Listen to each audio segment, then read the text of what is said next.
Всем привет, дорогие зрители, подписчики, а также гости моего канала.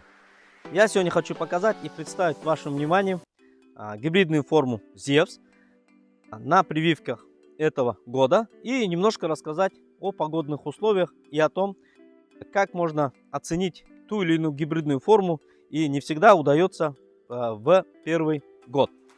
Когда у нас на прививке, видим, есть сигнальная гроздь, она нам не всегда может показать все свои положительные стороны. И не всегда ягода будет иметь тот размер, который она могла показать потенциально. В данном случае это гибридная форма с ранне-средним сроком созревания. Ягода имеет очень крупную, достаточно красивую, привлекательную. Ягода сладкая, хрустящая. Мне вкус понравился в данном случае. Но я вам сегодня хочу рассказать еще и влияние погодных условий, которые, если бы мы не знали бы, могли бы нас ввести в заблуждение. В данном случае у меня был один черенок. Одна из почек Зевса была привита здесь, да, а другая почка была привита на другом месте. Сейчас мы подойдем на другое место и там же можем это видео продолжить. Я сейчас возьму здесь одну из ягод. Видим, да, ягода имеет вполне приличного размера. Такая твердая на отрыв. Да, ягода на сегодняшний день где-то около 4 сантиметров.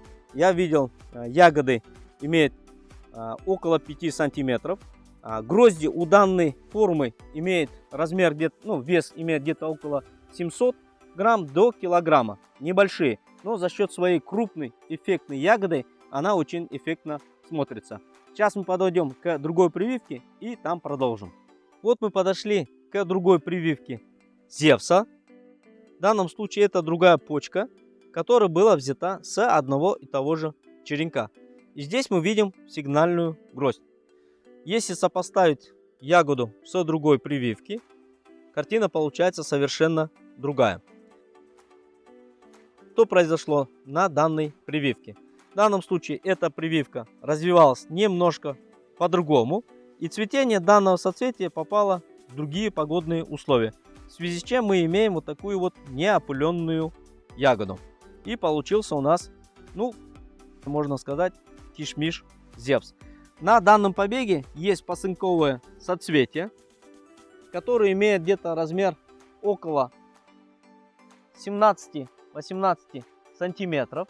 И если представить, что здесь будут вот такие вот ягоды в дальнейшем, то и грозди будут весить где-то порядка 800 грамм, до килограмма. Что я хочу показать и рассказать на примере двух прививок гибридной формы Зевса.